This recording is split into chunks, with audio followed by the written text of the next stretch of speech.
Estamos dando início ao programa Cidadania, uma cidadania muito especial, já que eu vou entrevistar o presidente Lula, que recebeu a equipe da TV Senado nas instalações do Centro Cultural do Banco do Brasil, em Brasília. Presidente, eu vou conversar com o senhor sobre o passado, o presente e o futuro do Brasil. E vou começar rememorando os meados da década de 70, início da década de 80, quando aconteceram os congressos nacionais das classes trabalhadoras, os dois conclates, que deram origem à CUT e que depois deram origem também às outras centrais sindicais. E a primeira diferença que eu noto entre o Lula daquela época e o Lula presidente da República é o estilo elegante, o senhor trajando terno e gravata. Eu trouxe até, presidente, uma foto daquela época. Veja aqui como o senhor está realmente muito mais elegante. O nosso telespectador pode ver aqui, ó, a elegância do... Mas isso aqui era um momento de ouro que viveu o movimento sindical brasileiro, que viveu a classe trabalhadora. E eu penso que foi um dos momentos extraordinários, uma das páginas bonitas da luta dos trabalhadores nesse Brasil.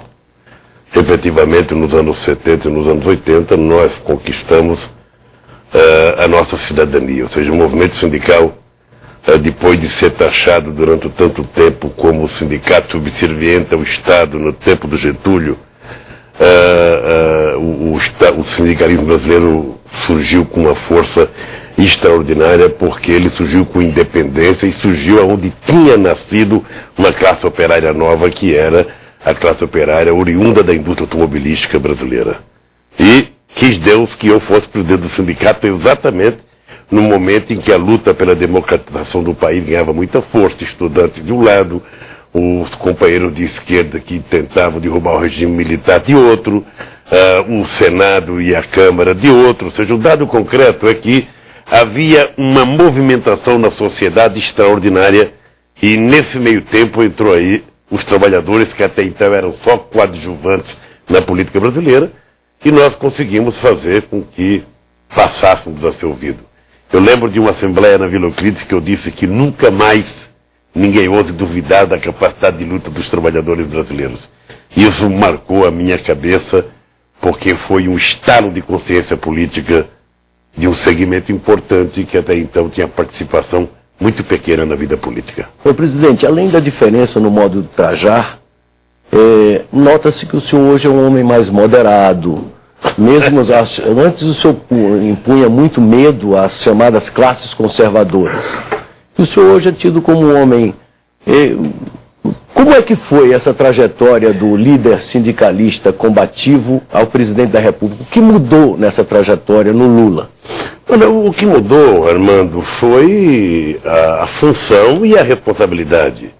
Ou seja, quando eu estava do lado do sindicalismo, ou seja, quando eu era presidente do Sindicato dos Metalúrgicos, o meu mundo era a categoria metalúrgica. Então tudo que eu fazia era uma pauta de reivindicação para que os metalúrgicos obtivessem mais. Depois eu fui para um partido político. Quando você vai para um partido político, a tua cabeça abre um pouco mais. Por quê? Porque aí já é um partido político composto de vários segmentos da sociedade. Mesmo assim, você ainda tem outros partidos que se contrapõem a você. Mas quando você vem para presidente da República, acabou. Ou seja, você tem que governar para todos. Você precisa atender o pequeno, o médio, o grande. Você precisa atender o evangélico, o católico, o ateu. Você precisa conversar com todo mundo. Então a cabeça tem que se abrir, porque quando você é oposição, você fica dizendo, eu acho que deveria ser feito aquilo, eu acredito que deveria ser feito aquilo, eu penso que deveria ser feito aquilo. Quando você chega no governo, você não pensa, você não acredita, você não acha. Você faz ou não faz. E a gente muda, porque nós temos que estar sempre com o pé na realidade. Essa é a coisa importante da arte de governar. É que todo mundo que dá fora pode dar palpite. O presidente, ele tem que fazer ou não fazer.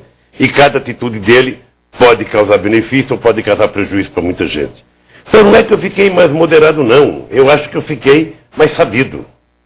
Acho que eu fiquei um pouco mais inteligente, ou seja, um pouco mais maduro.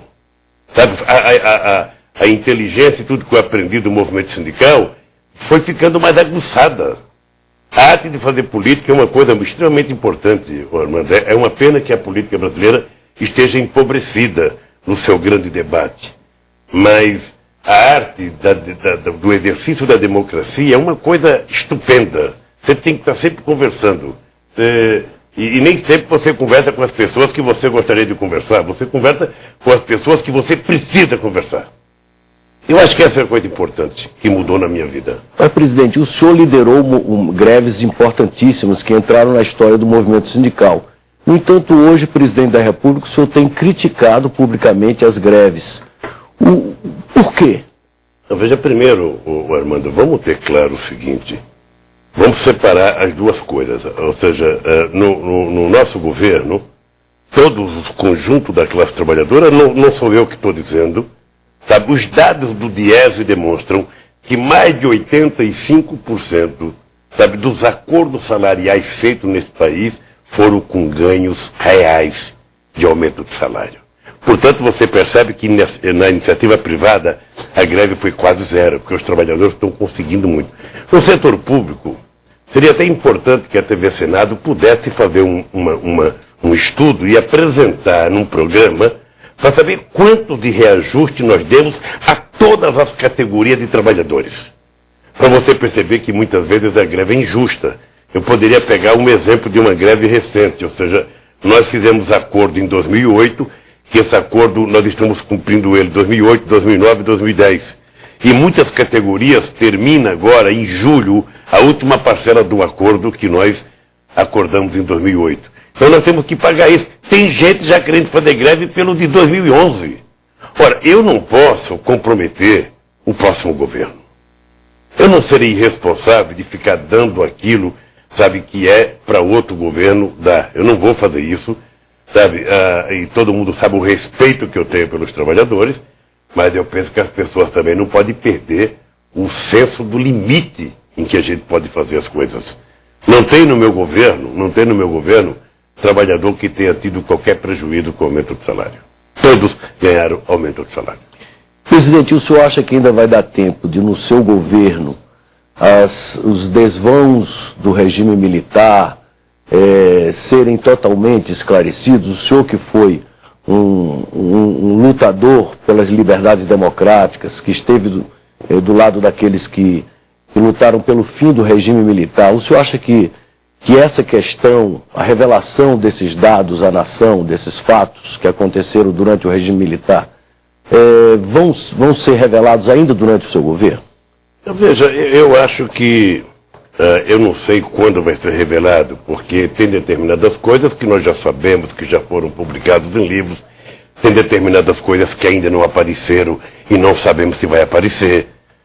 Por exemplo, nós mandamos para o Congresso o projeto criando a Comissão da Verdade, nós montamos aquela comissão de investigação e de procura no Araguaia. Bom, até agora nós não encontramos nada, ou seja, o dado concreto é que colocamos publicidade na televisão fazendo chamamento que se alguém da sociedade brasileira souber de alguma coisa que ainda não está contado, procure, sabe, o governo para isso. Não apareceu. Então, Armando, eu acho que tem determinadas coisas que está escondido na consciência de quem praticou.